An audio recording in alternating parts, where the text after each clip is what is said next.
all across America, college kids by the tens of thousands, maybe hundreds of thousands, are protesting Israel's genocidal war against Gaza.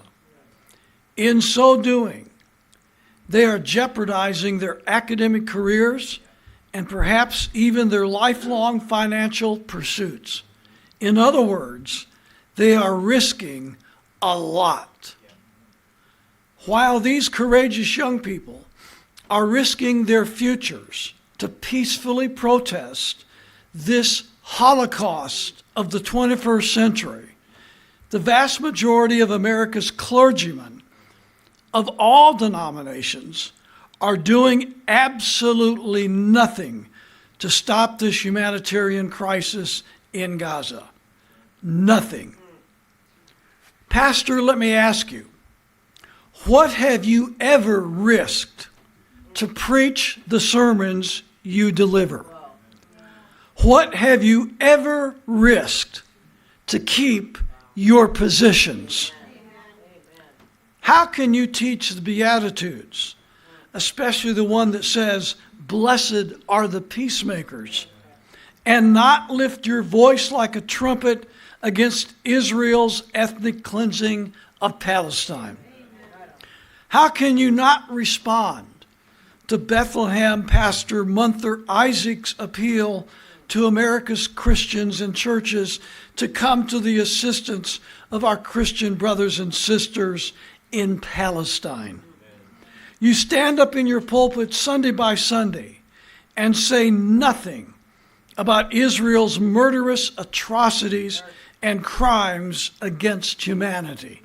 Or worse still, you vocally support the Zionist state, even lobbying our Congress in Washington to extend more and more weapons of mass destruction to Benjamin Netanyahu so he can continue to slaughter more and more elderly men, women, children, and babies. And you have the audacity to call yourselves pro-life. You say you serve the Prince of Peace? Shame on you.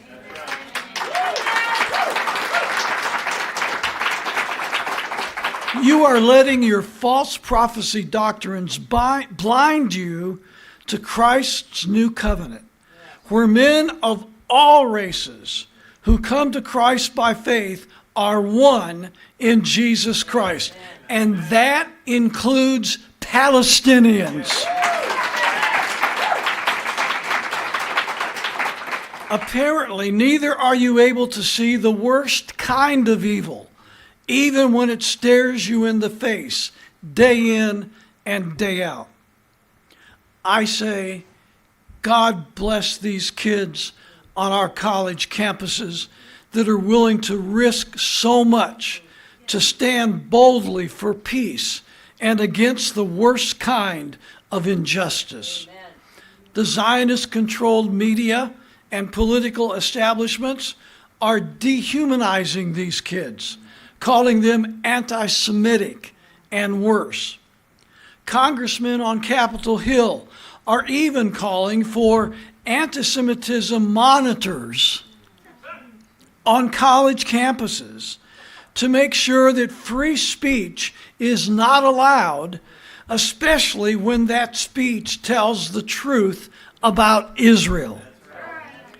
I don't agree with Senator Bernie Sanders about many things, but I agree with him about this. Senator Sanders said this a few days ago in response to Benjamin Netanyahu's criticisms. Quoting Bernie Sanders, quote, "Do not insult the intelligence of the American people by attempting to distract us from the immoral and illegal war policies of your extremist and racist government."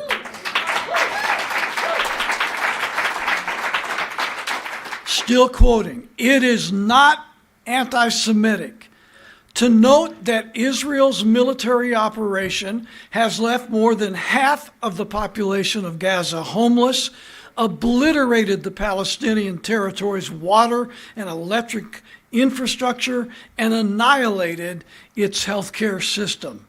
Sanders, who is Jewish, concluded, quote, "It is not anti-Semitic to hold you accountable for your actions," close quote.